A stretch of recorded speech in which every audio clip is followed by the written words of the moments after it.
কেন কেন স্বামী, গোবিন্দকে ভালোবাসলে কাঁদতে হয় কেন? সোনা যেমন আগুনে গেলে খাদ পুড়ে গিয়ে খাঁটি হয়ে গহনা হয়, তেমনি যার সংসারে যত বেশি দুঃখ, যার সংসারে যত বেশি জ্বালা, মনে রেখো তার সকাল সকাল গোবিন্দ কৃপা গৌর কৃপা লাভ হয়ে যাবে। ভালো করে সংসারের মাঝে না পড়লে গোবিন্দ চরণ তলে কি যাওয়া যায়? পরাশরী, তুমি গোবিন্দের জন্য কতটুকু কেঁদেছো, তাই গোবিন্দকে দোষ দিচ্ছ? বিচার করে দেখো, ভগবান শ্রীকৃষ্ণের মাতা কে? দেবকী।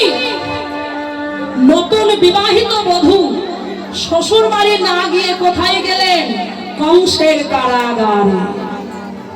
দেবকী তার স্বামীকে প্রশ্ন করছেন, বলুন বসুদেব, বসুদেবকে প্রশ্ন করছেন, বলুন স্বামী, আপনি ধর্মাত্মা, আপনি তো সবই জ্ঞাত, আপনি পরম জ্ঞানী, আমার প্রশ্নের উত্তর দিন। প্রত্যেকটা নারীর জীবনে তার স্মরণীয় দিন কোন দিন? যেদিন তার প্রথম শ্বশুর বাড়ি পদার্পণ হয়, তাই না? আস্তে মায়েরা, যেসব মায়ের ঠাকুর ঘরে আসছেন মায়েদের বলছি, হরে কৃষ্ণ, মায়েরা আপনারা আস্তে আস্তে গিয়ে প্রণাম করবেন, ঘন ঘন মুখগুলো দেওয়ার দরকার নাই, এদের অসভাস হচ্ছে। একটু বাবা এখন গিয়ে বলে দেবেন, উলুধ্বনি ঘন ঘন দেবেন না মায়েরা, আস্তে আস্তে যাবেন, ঠাকুরে প্রণাম করবেন, আস্তে আস্তে বেরিয়ে যাবেন, কেউ কথা বলবেন না। ধর্মাত্মা বসুদেব প্রশ্নের উত্তর দিচ্ছেন, দেবকী বলো, তোমার প্রশ্ন হলো কি? তোমার জীবনের স্মরণীয় দিন কোনটা? যেদিন তার প্রথম শ্বশুর বাড়ি যায়, তাই তো? বলছে হ্যাঁ স্বামী, শুধু আমার নয়, প্রত্যেকটা রমণীর জীবনের স্মরণীয় দিন যেদিন তার প্রথম শ্বশুর বাড়ি যায়। বলতে পারো স্বামী, আজ আমি শ্বশুর বাড়ি যাব, আমাকে নিয়ে সবাই কত আনন্দ করবে, কিন্তু স্বামী জীবনে কত পাপ করলে আজকের দিনে আমাকে শ্বশুর বাড়ি না গিয়ে এমন কারাগারে এসে বন্দী হতে হয়। ধর্মাত্মা বসুদেব দেবকীর প্রশ্নের উত্তর দিচ্ছেন কি? দেবকী, তোমার ধারণা ভুল। শোনো, তুমি যদি আজকে শ্বশুর বাড়ি যেতে, তোমায় নিয়ে কত কোলাহল হতো, কত আনন্দ হতো, তোমায় নিয়ে আনন্দ উৎসব হতো। ও দেবকী, তুমি আনন্দে থাকতে, তোমার জীবনে সুখ এসে যেত। যার জীবনে একবার সুখ এসে যায় সে যে ভগবানকে ভুলে যায়।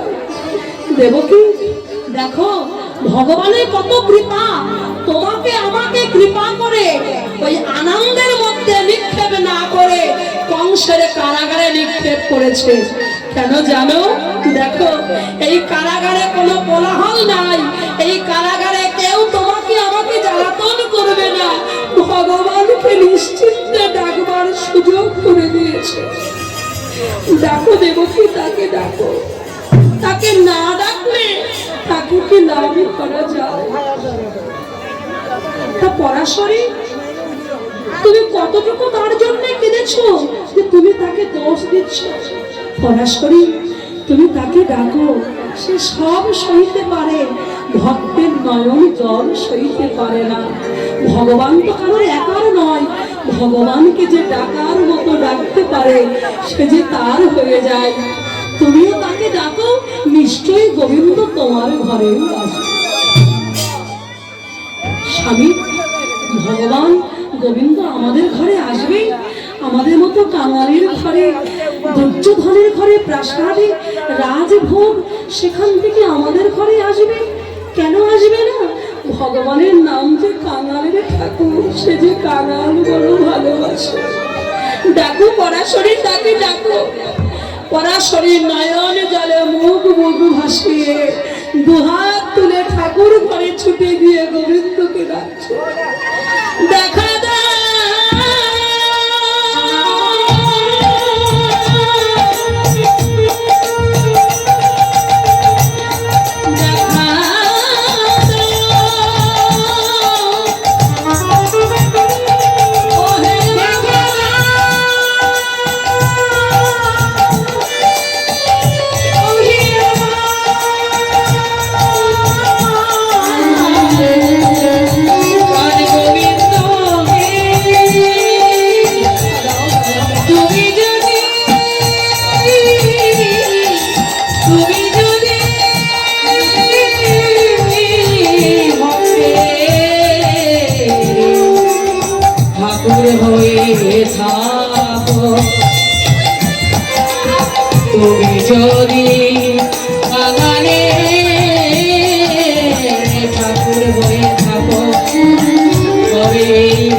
তুমি তুমি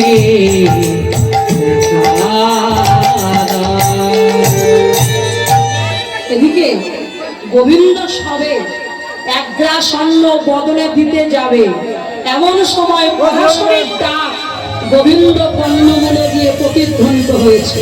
সঙ্গে সঙ্গে গোবিন্দ সেবা করতে পারলেন না, ওটি আবার পাত্রে রেখে দিয়ে দুর্যোধন দুর্যোধন আমার শরীরটা ভালো লাগছে না, তুমি আমাকে ছেড়ে দাও, আমি অন্যদিন তোমার ঘরে ভোজন করবো, আজ আমি আসি দুর্যোধন। গোবিন্দ তাড়াতাড়ি করে সিংহাসন ত্যাগ করে প্রাসাদ ত্যাগ করে গোবিন্দ রথে উঠলেন না, প্রাসাদের পিছন দিক দিয়ে গঙ্গার ধার দিয়ে ছুটতে ছুটতে ছুটতে ছুটতে বিদুরের পুণ্য পাতার কুঠিরের থেকে গোবিন্দ আমার আসছে। এদিকে বিদুরও গঙ্গা স্নান করবার জন্য ওই পথে এগিয়ে আসছে। ঠিক মধ্যখানে ভক্ত আর ভগবান। বিদুর দেখছেন কি একটা আলোর জ্যোতি আমার দিকে এগিয়ে আসছে, ওটা কে আসছে, কে, আমি কি ভুল দেখছি? না না, ওই তো মাথায় ময়ূরের পাখা, গলে বৈজয়ন্তী মালা, হাতে সোনার বাঁশি, চরণে সোনার নুপুর, কে, ও যে আমার গোবিন্দ আসছে। বিদুর ছুটতে ছুটতে গিয়ে গোবিন্দ চরণ দুখানে বক্ষে নিয়ে পাগলের মতো আছাড় খেয়ে পড়েছে।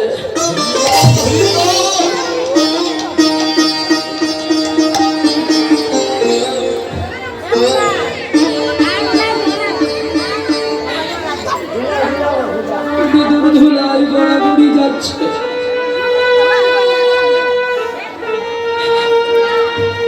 গোবিন্দ বিদুরকে বক্ষে নিয়েছে, বক্ষে নিয়ে বলছে, বিদুর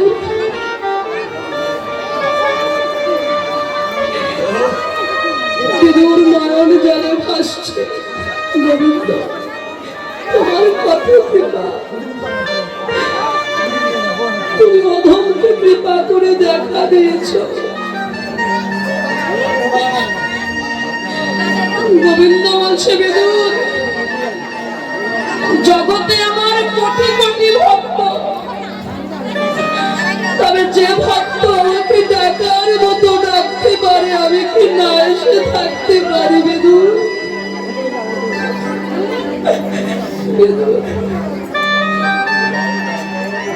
গোবিন্দ বিদুরকে আদর করছে।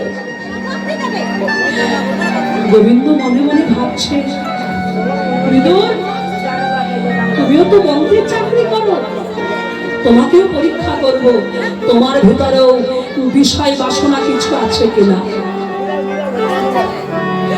বলছে, বিদুর ও বিদুর, এত বড় বড় রাজপ্রাসাদ রেখে এলাম, তার মধ্যে দেখছি দূরে একটা পাতার কুঠির জঙ্গলের মধ্যে, বলতে পারো বিদুর ওই পাতার কুঠিরটি কার?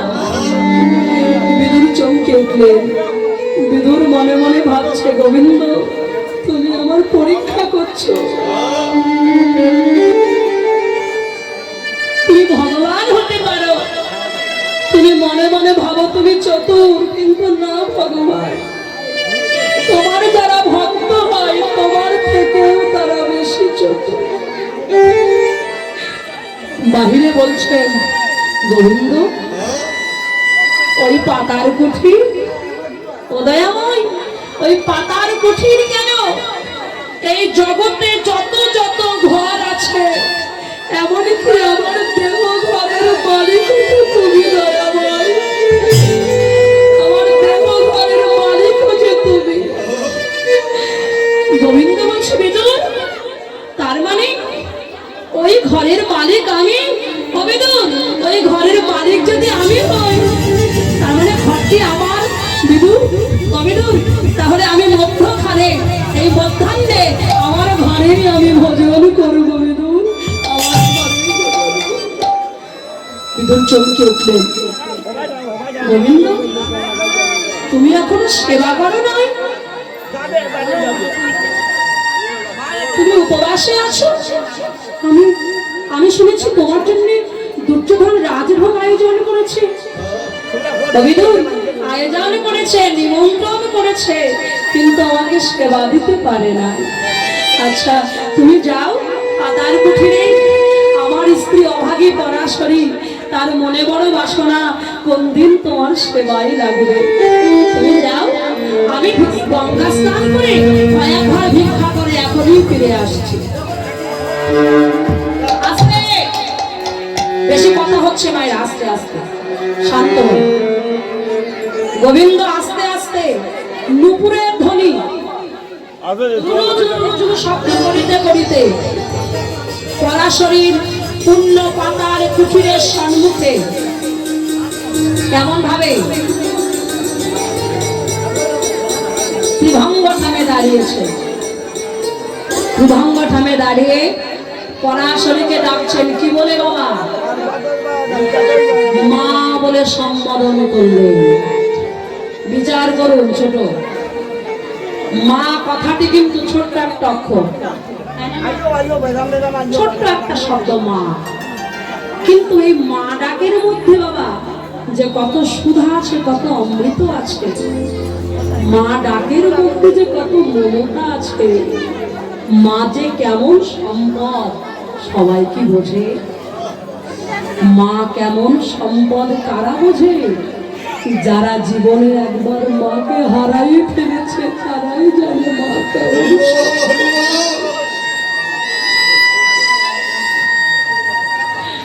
যে জীবন থেকে একবার মাকে হারাইছে সেই তো জানে মা কেমন। জগতের মাঝে পিতা মাতার মতো বড় সম্পদ কিছু, তবে যে মায়ের সন্তান হয় না, এই জগতের মাঝে যে মায়ের সন্তান হয় না, সেই মা যদি কখনো কারোর বদন থেকে একবার মা ডাক শোনে বাবা, সেই মায়ের যে কত আনন্দ, কত শান্তি। আসলে তো সন্তান নাই। এখন গোবিন্দ বাহিরে দাঁড়িয়ে ত্রিভঙ্গ ঠামে যেই মধুর সুরে একবার মা বলে ডেকে উঠেছে, মা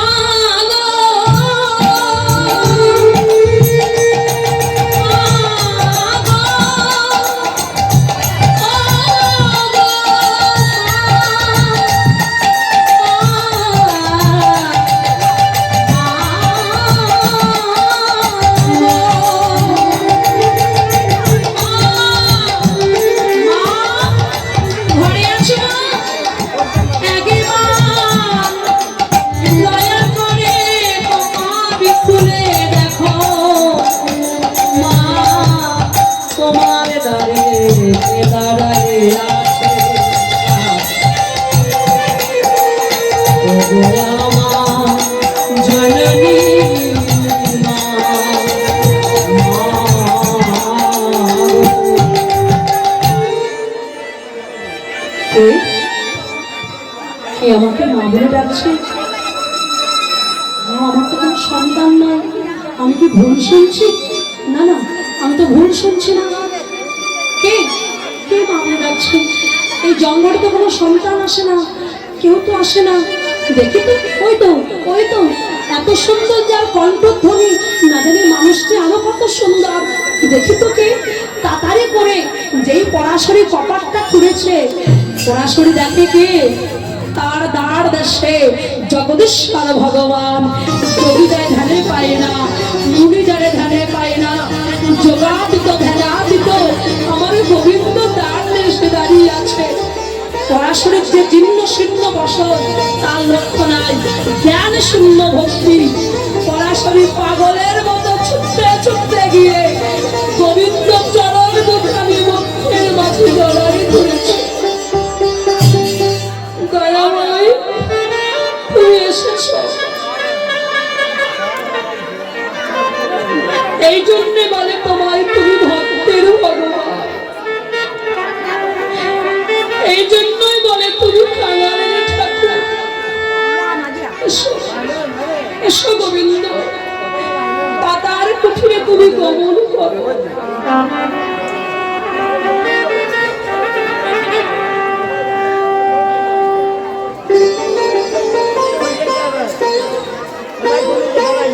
সারা ঘর খুঁজছেন কি?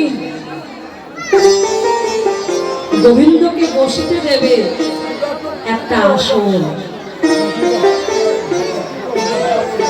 সারা ঘর খুঁজে খুঁজে পরাশরী এমন একটা আসন পাই না যে গোবিন্দকে বসতে দেওয়া যায়। আসন না পেয়ে পরাশরী মনে মনে বিচার করলে, গোবিন্দ তোমাকে তো বসতে দেবার মতো আমার আসন নাই, তোমাকে বসতে দেবার মতো তো আমার আসন নাই ঘরে, তবে তুমি না আমাকে মা বলে রেখেছো, তুমি তো আমার সন্তান, এসো এসো গোবিন্দ, তুমি আমার কোলের উপরেই বসো।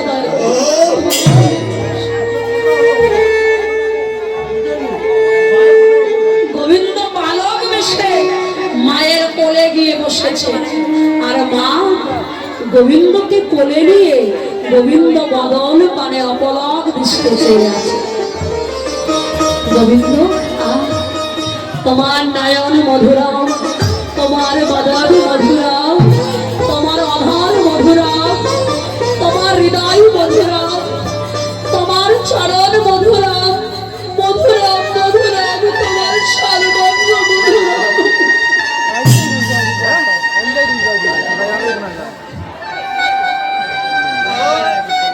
গোবিন্দ বলছে, মা আমার যে বড় ক্ষুধা পেয়েছে, তুমি আমার সেবা দেবে না, তুমি আমাকে সেবা দাও। বাবা তোমার ক্ষুধা পেয়েছে, হ্যাঁ সেবা দেব, দাঁড়াও। তোমার বাবা ভিক্ষা করতে গেছে, ভিক্ষা করে ঘরে এলেই তোমাকে রন্ধন করে সেবা দেব। না না মা, আমার যে অত তর্স হয়েছে না, দেখো না আমার ঘরে কিছু আছে কিনা।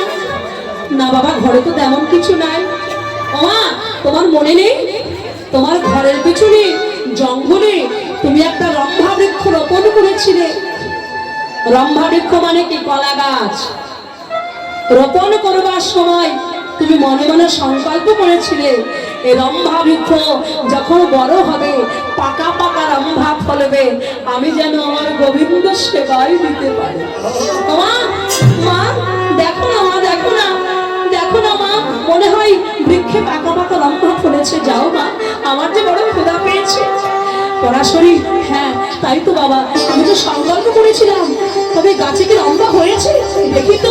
তাড়াতাড়ি করে গোবিন্দকে আবার রেখে ছুটতে ছুটতে ছুটতে পাগলের মতো ছুটতে ছুটতে রম্ভা বৃক্ষের তলায় এসে দেখে সত্যই গাছে পাকা পাকা রম্ভা ফুলেছে। তাড়াতাড়ি করে রম্ভাগুলো পেরে এনে আবার গোবিন্দের কাছে এসে আবার গোবিন্দকে কোলে বসিয়ে গোবিন্দের বদন পানে চেয়ে আছে অপলক দৃষ্টে, আর রম্ভার খোসা ছাড়াচ্ছে। রম্ভার সার বস্তু ফেলে দিয়ে রম্ভার খোসা গোবিন্দ বদন পানে দিচ্ছে।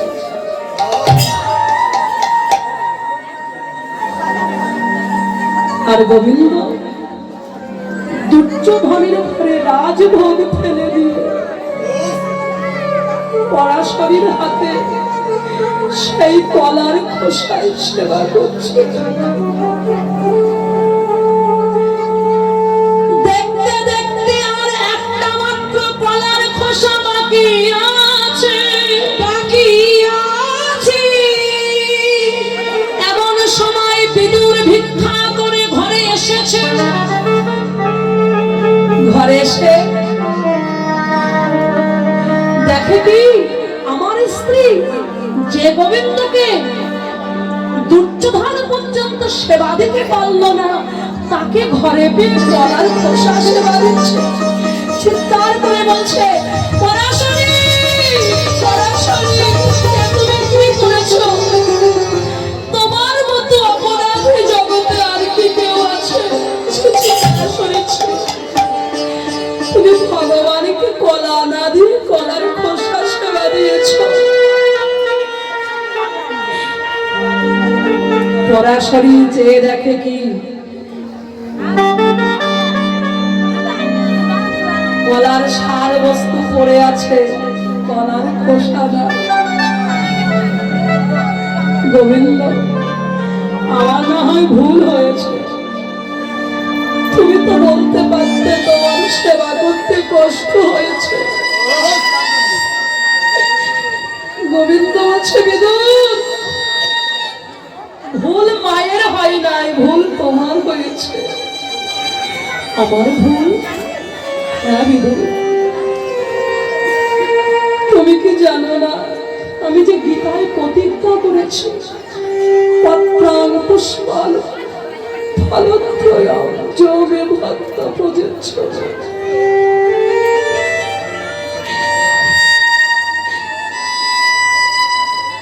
এই জগতের মাঝে যার ঘরে কিছু নাই, সেই ভক্ত যদি ভক্তি ভরে আমার একটা ফল দিতে পারে, ফল দিতে পারে। যার ঘরে ফল নাই, ফল নাই, সেই ভক্ত যদি ভক্তি ভরে একটা ফুল আমায় দিতে পারে, ফুল আমায় দিতে পারে। যার ঘরে ফুল নাই, ফল নাই,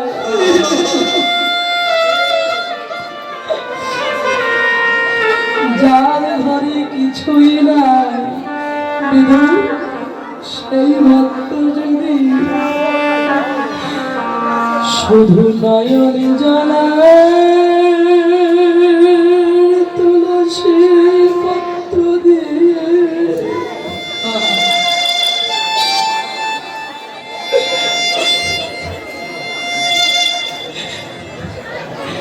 আমায় ডাকার মতো ডাকিতে পারে, ডাকিতে পারে, সেই ভক্তের ঘরে শুধু আমি নয়ন জল সেবা করি যে, আমি নয়ন জল সেবা। যে কথা শুনেছি, পরাশরী ছুটে গিয়ে গোবিন্দ চরণ দুখানি জড়ায় ধরে বলছে, গোবিন্দ তুমি আমার আশীর্বাদ করো, তুমি যদি ভক্তি সেবা করে থাকো তবে যেন এমন ভাবে জনম জনম আমি কৃষ্ণ বলে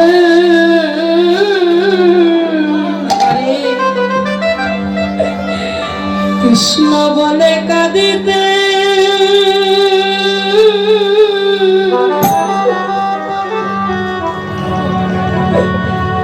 কাঁদিতে পারি।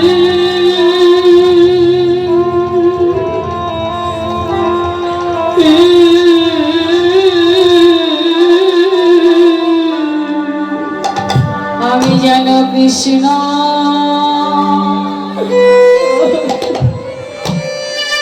কৃষ্ণ বলে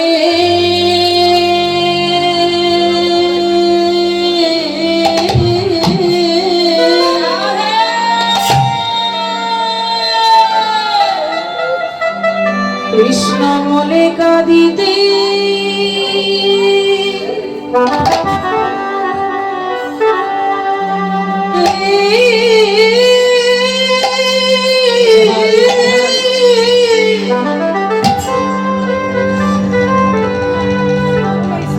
আমি কাঁদিতে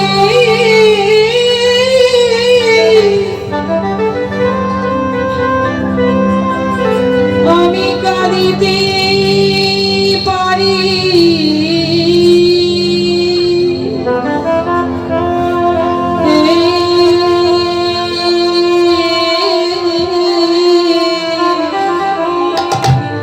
আমি যেন কৃষ্ণ কৃষ্ণ বলে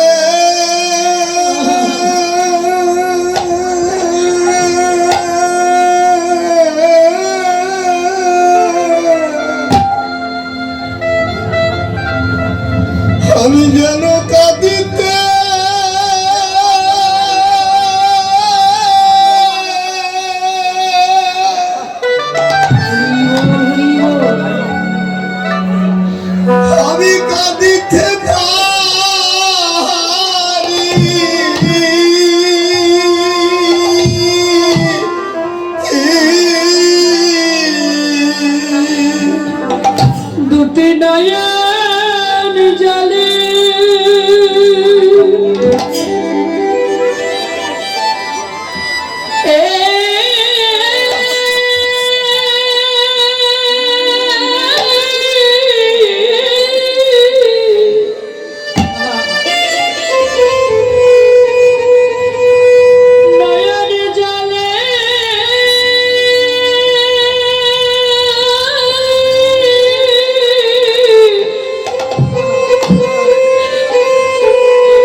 যেন আমি কৃষ্ণ বলে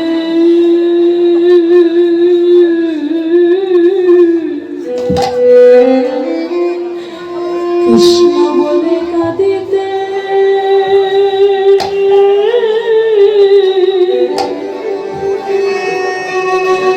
আমি কাঁদিতে পারি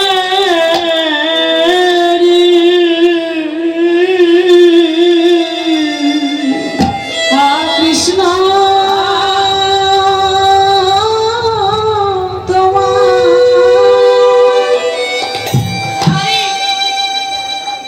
কৃষ্ণ তোমার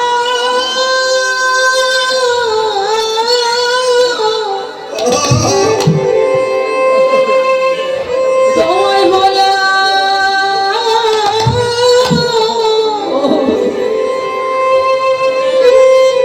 আমি হলাম বলে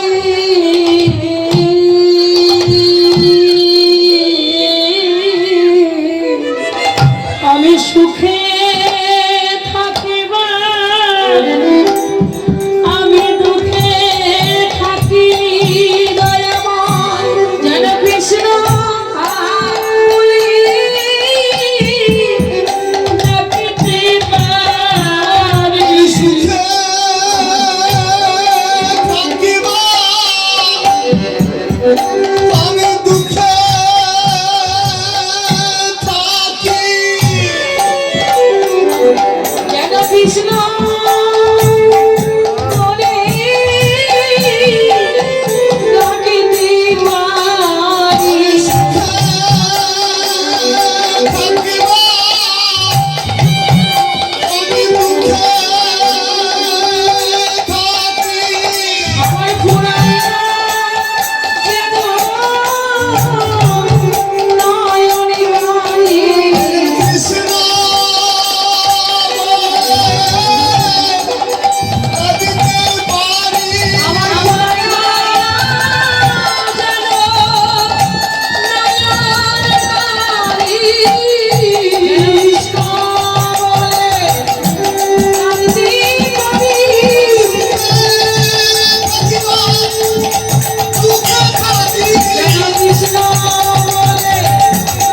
যেন কৃষ্ণ ভক্তি যার কৃষ্ণ তার ভক্তি না থাকিলে কৃষ্ণ দেখিলেও বা কি হয় ভক্তি না থাকিলেও কৃষ্ণ দেখিলেও বা কি হয় কৃষ্ণ ভক্তিতে কলার খোসায় ভগবান সেবা করল তাই দেখুন সেই কৃষ্ণ প্রেম ভক্তি যার কাছে আছে যুগে যুগে ভগবান সেই ভক্তের কাছে বাধা পড়ে আছে তাই আজ আমার গৌর সুন্দর কি আনলেন ঘরের নামই অর্থাৎ কি হরিনাম সংকীর্তন যে নামের বন্যায় আজ আমরা কলিহত জীব সবাই ভেসেই চলেছি তবে এখানে বন্যা হয় বন্যা হয় তাই না প্রায় তো শুনি সিলেটে বন্যা হচ্ছে প্রায় আপনারা বন্যার বানে ভাসেন কিন্তু আজ দেখুন আজকে আমরা আপনারা সবাই বন্যার জলে ভাসছেন না আহা হা, হরে কৃষ্ণ। মা কেমন কন্যা দেখতে চাও? দেখতে চাও? তা দেখা হয়ে গেছে, দেখতে পাচ্ছ? এই সেই নামের বন্যা। রাধেশ্যাম। কেমন ভাবে নামের বন্যায় ডুবতে হবে? সকলে মিলে দুটি বাহু তুলে